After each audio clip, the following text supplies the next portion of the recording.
if I tell you that these rich people, I know what these rich people are doing in this retreat, I will be lying. I really don't know why they gathered, if I'm being honest. Hi DVDers, welcome. If it's your first time, my name is Talia Diwali and this is DISBYDEM. Today I'm talking about a murder at the end of the world. Be sure to like, subscribe, hit that notification bell so you know when I post new videos. So this show is an FX, I believe, original, streaming on Hulu. I watched it on Disney+. There's only 2 episodes out right now. But A Murder at the End of the World is a mystery series with a new kind of detective at the helm. A Gen Z amateur sleuth and tech-savvy hacker named Darby Hart. In the new limited series, Darby and 8 other guests are invited by a reclusive billionaire. It's always a reclusive billionaire, isn't it? To participate in a retreat at a remote and dazzling location. Always a remote and dazzling location. When one of the other guests is found dead, Darby must put to use all of her combined skills to prove it was in fact murder. All against the tide of competing interests and before the killer takes another life. So, this was not on my radar. Not on my radar at all. I thought that it was true crime, which I love murder mysteries, but true crimes are they're hit and miss for me. I don't particularly like anything based on a true story because it actually happened. So I kind of avoid true crime series. But then I saw a snippet of it on, I don't know whether it was Instagram. It's probably TikTok. It's always usually TikTok. And I was like, oh, it's murder mystery with true crime. So yeah, obviously they got me. All I saw, I think, was like flashes of her investigating and then them at a dinner table in this lavish house. I was like, yep, I'm sold. I'm part of this. There's a ton of stars in this, by the way. Darby Hart is played by Emma Corrin, and if you've watched The Crown, you know who that is. I don't watch The Crown, so I haven't really seen her in anything, but there's a ton of stars in this. You have her, you have Britt Marlin, who's one of the creators of the actual show itself. Harris Dickinson, who was the prince in Maleficent 2, I believe, but he's also in a ton of stuff that's coming out right now. Clive Owen, who plays creepy like nobody else's business. He's one of those top actors that can do creepy so well without having to do anything at all. Jermaine Fowler, who was in The Blackening, he was spectacular and I really liked him. And so far I'm liking his character in this. It's a little different, but I'm liking it. And then there's some other people. What's her name? Alice Braga, who was also in Suicide Squad 2 and some other stuff. I want to say she was in Fast and Furious, but I think I'm confusing her with somebody else. But there's a bunch of really good actors in this, really interesting actors, and so far they're delivering. But yeah, episode 1 starts out, it's a book reading, and Darby Hart is reading from her novel, which has been, acclaimed. It's been everywhere. Everyone is talking about the true crime novel. And at first I thought it was going to be a series where she reads the book to us, and then they go episode by episode with her stuck in that bookstore reading this story, which I didn't mind, but would not have preferred. It ended up not being that. They just did that to introduce us to her character and Bill, who was her partner, who is played by Harris Dickinson. So they show us them on their hunt for like the first serial killer's victim. They went to this house where they dug up the house, and then they ended up finding the body in the stairs, and then somebody came back with a gun and the gun goes off, but then obviously they cut to black, so we don't really know what happens. Bill steps in front of her, so in my mind I'm thinking Bill was shot. I mean, she's reading the book to us, so we know she doesn't die. But I thought that maybe Bill died, So at this point in time, we're not sure what happened to Bill. She then gets an invite from this tech billionaire who just so happens to be married to Lee. Lee is a hacker that Darby has been like obsessed with for like ever, because Darby is a tech savvy genius, but she idolizes Lee, and then Lee got doxxed and run out of the industry, I don't know, sometime back. And so nobody knew what happened to her until she married this tech billionaire. So she gets this high-tech AI invitation. The invitation was bonkers, I'm not gonna lie. To come to this billionaire's house. The invite is all paid for. They send a car, they send a jet. Like, it was fancy. She meets 4 of the guests on the plane. She met Martin Michel, who is a filmmaker, Lu Mei, who is a smart city builder in China, Xian Cruz, who is an astronaut and a doctor, and then David Alvarez, who is a venture capitalist. He was a dick. I didn't like him from the beginning. All in all, there's 9 guests. Apparently, 5 guests were invited by Andy, and then the other 4 were invited by Lee. So there's this running joke on the plane between Sean and David about Darby saying that Darby was definitely not invited by Andy because Andy only invites people who create companies to solve problems. So it's basically the hoity-toities versus the basic people at this point. So during the flight, she'd fallen asleep, and when she woke up, they flashed back to the hotel, back to when her and Bill, after they'd apparently escaped from the guy who was supposed to have shot Bill, they flashed back to that moment, and it turned out that Bill left because it was just all too much for him, them actually hunting down serial killers. He had already voiced his worries that they should probably involve the police, but she was just gung-ho because she loves a mystery, and when she gets a hold of one, she really can't let it go until she solved it. So he left her. He wrote a note in the bathroom and just took off.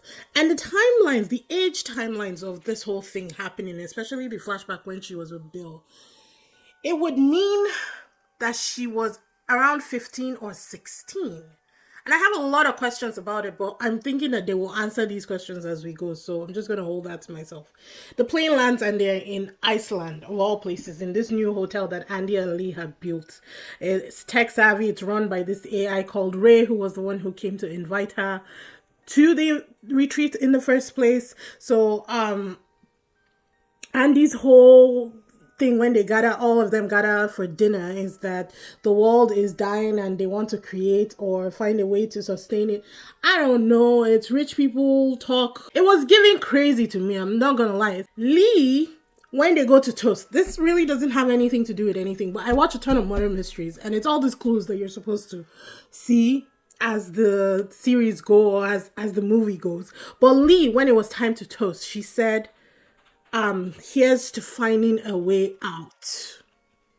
Now that was sauce for me, and I wrote it down and I made a point of it because I feel like it was a double meaning. I don't know, there's something off about her marriage to Andy. There's just something off about Andy, Lee, and their family.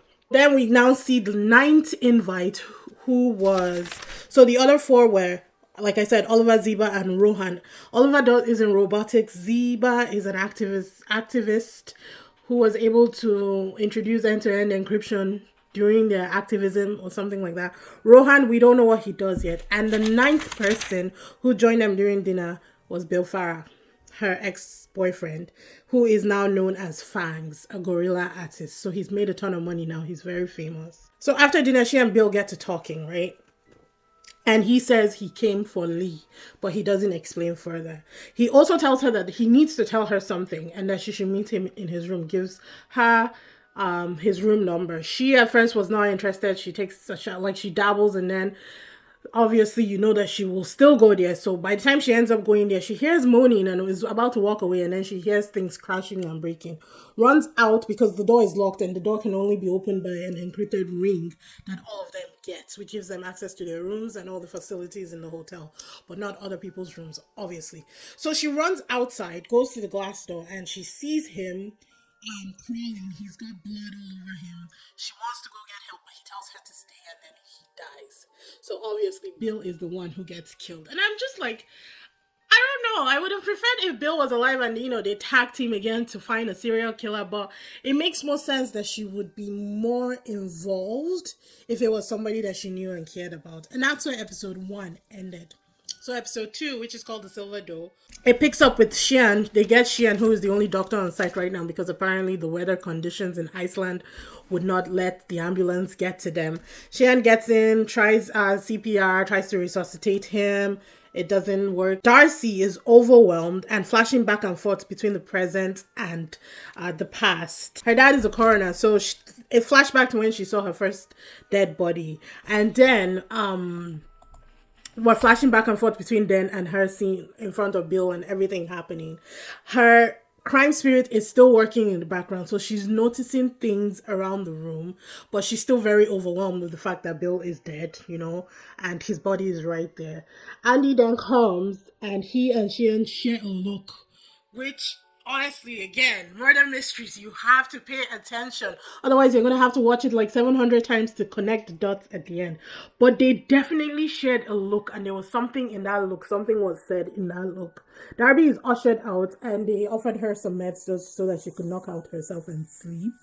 And then we see another flashback with her and her dad, and it is confirmed that that first body is Silver Doe, who was the Jane Doe her book was based on. And then we see this whole warehouse where she's taking the remains of this body, because apparently no ID, no case. So she's taking the remains to this warehouse where there's hundreds of boxes of Jane, and I have to assume John Doe's, but honestly it was all Jane's. They were so I guess it was all unsolved cases, and that was scary, if I'm being honest. Something about the silver earrings that she found on the body like kept nagging at her, so she took the silver earrings and started doing research, and that's how she eventually got connected to Bill. So this was their first meeting because they met online through a forum, and then they show us how that developed. So this entire second episode was about their own relationship, how they met, and how everything developed from there. Back at the present, and Andy announces in the morning to the rest of the guests that Bill is dead. She said Bill passed away, and he was claiming that Bill overdosed because there was a syringe on the floor and there was a mark in his arm. So they say he was definitely claiming that Bill overdosed on drugs and passed away. The vibe honestly was weird because Ziba proposes that they leave because there's no point continuing the retreat when somebody is dead. But Andy talks everybody into it, asks Lee to confirm, and Lee was like, yes, let's continue, you know. And it doesn't look like Lee is there on her own. Like, she's not there willingly. There's definitely something going on in the background, and obviously we will be told as the series goes on. But you can just tell that she's not really comfortable there. And for a minute, I thought that maybe Lou was not comfortable as well, because when she went to drink her tea, it was excessive. The gulp was excessive, almost like just forcing it down to continue in this retreat. I don't know. There's a lot of things happening. The only person who had an actual physical reaction to the death of Bill was Rohan, but we still don't know how Rohan is connected in all of this. We still don't know what he does either. So, Darcy is pissed off. Sorry, have I been calling her Darcy? Darby is pissed off that they're still continuing the retreat even though somebody has died. It's almost like nobody cares, and she walks away. Then she creates a distraction in order to get access to the main lobby computer so she could encode her ring to have access to everything, including other people's rooms. So she basically made her ring a master key. Goes in to investigate Bill's room, finds that the injection point is on his right arm, and he's right-handed. So how exactly was he supposed to inject himself an overdose, you know? She also found that there were no fingerprints on the what's it called? The injection syringe itself. It's some kind of thing. I honestly don't know what it's called, but there was no fingerprints on it. Then Lee comes in and is going through Bill's things, looking for something in particular. And she doesn't find it. Before she finds it, she hears applause. And obviously, there's a presentation going on that everybody's supposed to be at. So she rushes out and goes and sits down. At the presentation, Martin is presenting his film that he has created with the AI called Ray. And something about the future. If I tell you that these rich people, I know what these rich people are doing in this retreat, I will be lying. I really don't know why they gathered, if I'm being honest. And I guess that clarity will come along as the series builds. But at this point in time, I have no idea what these people are gathering to try and do. It has something to do with the human race and the earth, but I can't pinpoint or tell you what it is. So Lee sits down at the back behind everybody, and Darby comes in and sits beside her and then tells her that Bill didn't kill himself, that she'd found all the clues that were there. Lee then tells her to hack into the camera's security system and the security system of the hotel because it's wireless. Just don't get caught. So definitely there's something going on. There's something up in this hotel right now. We don't know. It's only episode 2, so I'm very, very intrigued. I'm very, very interested in finding out what is going on exactly and why Bill was killed and how Lee is involved in everything. She MacGyvers this LED lamp LED bulbs hard drive board and creates some kind of hack system, and was able to hack into the hotel security system, and then goes to look through the door camera for Bill's door. In it, she sees David on a phone call outside the door. He just takes a call, then walks away. Then Ziba comes and is listening in, but then scurries off when she hears the sound. And then last but not least, there was a person with a white mask. And that's why it's paused, because the ambulance comes and then takes Bill's dead body away. So we don't really know what's happening with the person with the mask. We've not seen any more footage from either the main cameras or the door cameras. I guess that will be episode 3. But the end of episode 2 is one more flashback to where she and Bill meet in person. And this was where I was like, okay, she was definitely 15 when she hacked the FBI. She said that in episode 1, that she was 15 when she hacked into the FBI's, system in order to track down some people. So, and they were talking about it in episode 2, that they were both going to hack into the database. So, for that to be happening means that she's either 15 or 16 when she left her home, hitched a ride, went to a bar to meet Bill. I don't know how old Bill is. And they said it's been 6 years since she talked to Bill. So if you do the math, she's either 21 or 22 years. So still very young. But I'm just like trying to, correlate all the entire history and the age gap and everything, and just see how that works, because that was young. That was very young. I will say that my heart was beating a lot of times. And the music that they use, it's so eerie that honestly, you're like going thump, thump, thump sometimes when it's going along. But two things that I'm not sure of. She uses Ray, the AI system, who was created by Andy. And then the rings. Definitely, there's no way that you can't say that Andy does not know what she's up to, right? That's what I feel. I just feel like using Ray is not a good plan, because the creator knows he can see everything that's going on with the AI system. And the rings will probably alert him as well that she has access to different things. So my guess is that it's either this is just like one long-winded audition for something, or there's something really sinister going on and she might end up dead in the end. But I don't know. We have to wait and see. I'm not really sure how many episodes this thing is going to have. Probably maybe 12. If that many, or maybe 8, I don't know. But right now we're only on episode 2, so I'm waiting till next Tuesday for the next episode. I'm loving it. I love a good murder mystery, and the murder mystery with a twist of true crime.